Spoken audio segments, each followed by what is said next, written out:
Good evening childrens. अभी good morning है कि गुड इवनिंग है बताइए? गुड इवनिंग है ना? फिर आपने गुड मॉर्निंग कैसे कहा है? गुड मॉर्निंग नहीं है, गुड इवनिंग है, ठीक है। चलिए इधर आ जाइए और बच्चे। चलिए तो आज मैं बच्चों को लिविंग थिंग और नॉन लिविंग थिंग पढ़ाना चाहती हूँ। तो लिविंग थिंग और नॉन लिविंग थिंग ये ईवीएस का चैप्टर है, ईवीएस के चैप्टर से है लिविंग थिंग और non living thing. Please silent, carefully ध्यान से सुनिए, ठीक है। लिविंग थिंग होता है कि हम जिसमें ब्रेथ कर सकते हैं, one place to another place हम मूव कर सकते हैं, ओके। और जिसमें हम सांस ले सकते हैं, ब्रेथिंग कर सकते हैं, और हम one place to another place कर सकते हैं। एयर में हम एयर ले सकते हैं, हिल सकते हैं, इधर उधर आ जा सकते हैं। तो वो क्या कहलाता है? Living thing. कैसे? जैसे कि पेड़ पौधा हुआ, एक छोटे से सीड डाला आपने, उस सीड से इतना सा पौधा निकला, फिर छोटा सा और पौधा निकला, तो वो ग्रो करने लगा। ग्रो किया ना वो। वैसे ही छोटा बेबी होता है, वो छोटा बेबी छोटा रहता है, फिर थोड़ा बड़ा होता है, फिर बड़ा होता है, फिर आप लोग के जैसा होता है, फिर और बड़ा होता है। ऐसे बढ़ते जाते हैं तो हमारे जैसे इंसान होते हैं। इस तरीके से क्या हो गया, हमने सांस लिया, हम ईटिंग किए, हम one place to another place जा सकते हैं। इस तरीके से जो ग्रो करते हैं, छोटे से बड़े होते हैं, मूवमेंट करते हैं, that's called it living thing. क्या कहेंगे इसको? लिविंग थिंग कहेंगे, ठीक है। और जब जो चीज, जैसे वो ब्रेथ नहीं करता, वो मूवमेंट नहीं करता, वो one place to another place वो नहीं जाता, मूव नहीं करता, और एयर मतलब एयर भी नहीं लेता, वो एक ही जगह रहता है, उसको कोई मकसद नहीं रहता है, वो नॉन लिविंग थिंग रहता है। मतलब कि जैसे कि हम नॉन लिविंग थिंग में आ गया आपका ये बुक्स आ गए, नॉन लिविंग थिंग, पेंसिल आ गए, आपके कप आ गए। तो जो भी चीज मूवमेंट नहीं करती, जो वन प्लेस से अनदर प्लेस नहीं जाते, हिलते नहीं है, वो क्या कहलाते हैं? जो नहीं करते हैं वो बताइए? Non living thing. क्या कहलाते हैं? नॉन लिविंग थिंग कहलाते हैं। और जो मूवमेंट करते हैं, एयर लेते हैं, वो क्या कहलाएंगे आपका? लिविंग थिंग कहलाते हैं। जैसे कि अगर हम आपको बता रहे हैं नॉन लिविंग थिंग और लिविंग थिंग, जैसे एक छोटा बेबी है ना? तो जो छोटा बेबी होता है, छोटा सा, तो वो पहले पैदा होता है, फिर उसके बाद छोटा सा रहता है 1 डेज, है ना, फिर 2 डेज 3 डेज, तो वो अपने डेज के अनुसार छोटा सा वो बड़ा होता जाता है कि नहीं बताइए? बढ़ता है कि नहीं? बढ़ता है ना? तो वो क्या कहलाता है? लिविंग थिंग कहलाएगा। वैसे ही छोटा सा बर्ड हुआ, एक चिड़िया हुई, वो छोटी चिड़िया से थोड़ी बड़ी हुई, फिर और बड़ी हुई, फिर वो फूड करने लगी, फिर फ्लाई करने लगी। तो इस प्रकार से वो क्या हुई आपकी? लिविंग थिंग है या non living thing? Living thing है, क्योंकि वो छोटी सी बर्ड्स है, वो छोटा सा दाना चुगी है, दाना के बाद थोड़ी सी बड़ी हुई है, फिर वो फ्लाई करने लगी एयर में। तो इस तरीके से वो मूवमेंट की है, बढ़ी है, तो वो क्या कहलाएगा आपका? लिविंग थिंग कहलाएगा। तो ऐसे ही बच्चों को आज मैंने लिविंग थिंग और नॉन लिविंग थिंग बताई हूँ। तो अब इन्हीं बच्चों से मैं क्वेश्चंस पूछ रही हूँ। एक बच्चे आइए, कोई भी इनमें से, इधर आइए, जल्दी आइए, आप आइए, हाँ come here, some question to ask you. बताइए, आप मुझे बताइए टू नॉन लिविंग थिंग बताइए, कौन से होंगे 2 नॉन लिविंग थिंग? जल्दी बताइए 2 नॉन लिविंग थिंग। देखो अभी बताइए नॉन लिविंग थिंग। हाँ, क्या चीज है आपके पास नॉन लिविंग थिंग में? बताइए, अभी बताइए ना, लिविंग थिंग क्या होता है? नॉन लिविंग थिंग तो जो छोटे से बड़ी, वो कौन होते हैं? वो तो लिविंग थिंग होते हैं। नॉन लिविंग थिंग बताइए की, और वो है क्लॉक है, वहां पे क्लॉक रखी है वो, और ये लॉक है, क्या है वो? ये बताइए, ये क्या है? ये लॉक है, ये लिविंग थिंग है नॉन लिविंग थिंग? नॉन, उधर बताइए, नॉन लिविंग थिंग है, गुड। ऐसे ही हमने ये की लिया है, ये की क्या है? लिविंग थिंग है या नॉन लिविंग थिंग?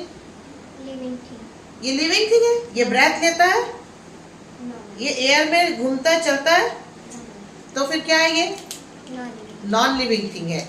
इस तरीके से बच्चों को, बैठ जाइए, इस तरीके से बच्चों को living thing, non living thing या किसी भी सब्जेक्ट के बारे में जब आप पढ़ाते हैं तो थोड़ा सा बताने के बाद बच्चों से क्वेश्चंस किया करें कि ताकि उनको पूरा अच्छे से समझ में आ जाए कि क्या बोल रही है मैम।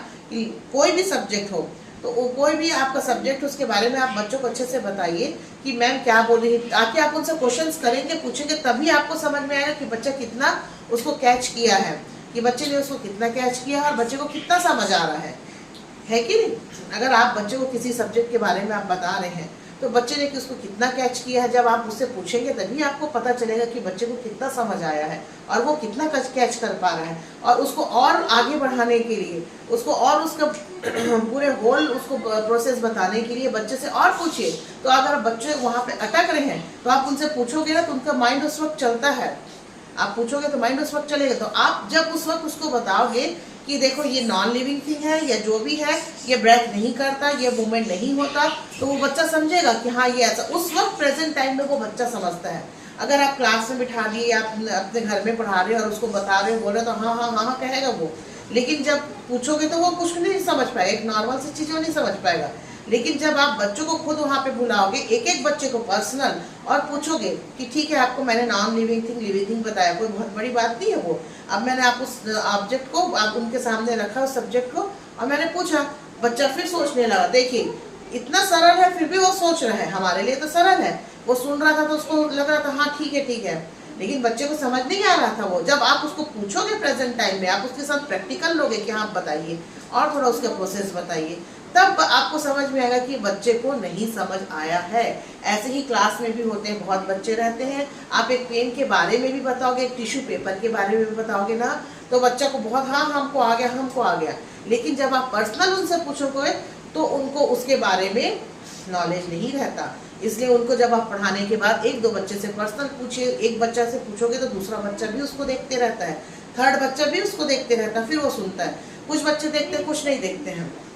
इसी तरीके से आप किसी और बच्चे से पूछे, उसके और प्रोसेस के बारे में पूछे, तो दूसरा बच्चा भी उसको सुनेगा और फिर जो बोलते रहेगा वो बच्चा भी सोचेगा उसके बारे में। इस तरीके से उनका माइंड पूरा फैलता है। आप उस पर कैप्चर करिए, उस बच्चे पे, तो उस बच्चे पे कैप्चर होगा। आप उस बच्चे से क्वेश्चंस पूछोगे तो वो क्या करेगा, वो बच्चा उस ऑब्जेक्ट के बारे में वो आपको बताएगा।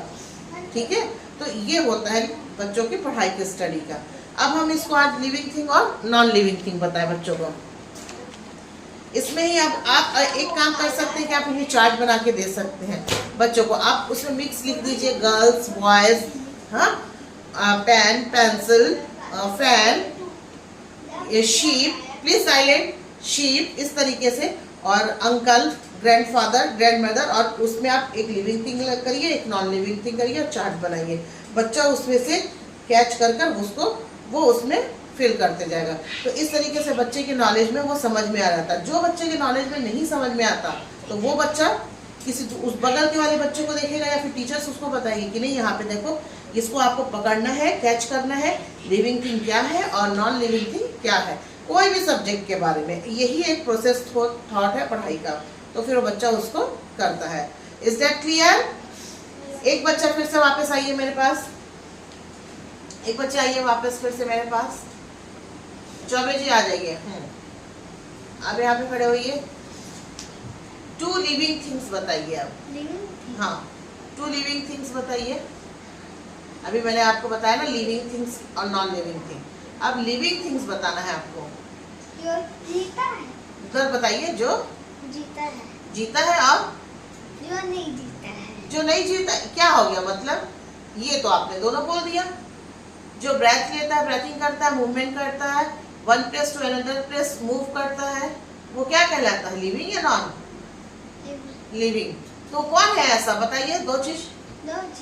देखिए मैं बच्चों से पूछ रही हूँ, अभी मैं इनको 1 घंटे से समझा रही हूँ, अभी वो आंसर भी दिए हैं और अभी यहाँ पे प्रेजेंट टाइम में आपके सामने ऐसे ही होता है। तो इनको कंफर्म करने के लिए, इनके माइंड को और कंफर्म की, इनको बिल्कुल कंफर्म हो जाए कि हम जो बोल रहे हैं वो बिल्कुल करेक्टली है, सही है। तो ये कंफ्यूज रहते हैं बच्चे, मालूम भी रहता है फिर भी वो कंफ्यूज रहते हैं। तो इनको और मतलब कंफ्यूजन को दूर करने के लिए आप बार बार उसी चीज को उनसे पूछिए और उनको बताइए, चाहे कोई भी चैप्टर हो, कोई भी मतलब सब्जेक्ट के बारे में हो, तभी उस बच्चे के माइंड में आता है। बताइए बेटा। जैसे cat. Cat, yes, very good. देखिए समझा रहे हैं तो वो सुन रहा है। हाँ, डॉग, यस। तो ये क्या है, ये नॉन लिविंग थिंग या लिविंग थिंग है? Living thing. लिविंग थिंग है, क्यों? क्योंकि वो जीता है जीता है। और बताइए उसका और पहचान क्या है? और वो चलता है चलता है। और उसका बॉडी रहता है। हाँ, उसकी बॉडी रहती है, ये भी बहुत सही है। तो क्या जैसे बॉडी स्ट्रक्चर, ये एसी की रिमोट, इसकी भी तो स्ट्रक्चर है, तो ये भी है लिविंग थिंग? नहीं। क्यों नहीं है बताइए? आप कंफ्यूज हो, आपको मालूम है आंसर, लेकिन आप कंफ्यूज हो। बच्चे ऐसे ही कंफ्यूज रहते हैं, उनको मालूम रहता है फिर भी वो कंफ्यूज रहते हैं। इसीलिए कोई भी आप चैप्टर लेते हैं, सब्जेक्ट लेते हैं, उसको बार बार रिवाइज करिए, बार बार उसके बारे में और बताते जाइए, ये पॉइंट, ये पॉइंट, ये पॉइंट, ये पॉइंट, ये पॉइंट, तब वो जाकर वो बच्चा समझता है। यही बच्चे होते हैं। हाँ बताइए, ये क्या है? लिविंग है या नॉन है? नॉन लिविंग थिंग है या लिविंग है? आप खुद से सोचिए क्या है ये? है नॉन लिविंग थिंग। क्यों नॉन लिविंग थिंग है बताइए? क्योंकि ये चलता है, ये ब्रेथ लेता है, ब्रेथिंग करता है, जिंदा है ये? नहीं। तो इस तरीके से बच्चों को फिर उस वक्त बताइए। हम ऐसे नहीं कि हम एक बार बता दिए, 2 बार बता दिए, तो नहीं। प्रेजेंट टाइम में ऐसे खड़े करके या पास बुलाकर आप पूछेंगे ना, तो आपको समझ में आएगा कि बच्चा जहाँ से उठा था वहीं वहाँ के बैठ गया है। तो उसको फिर आप बताते जाइएगा, तब वो बच्चा उसको समझेगा, उसके साथ दूसरे बच्चे भी समझते हैं। तो ये है पढ़ाई की प्रोसेस। ओके।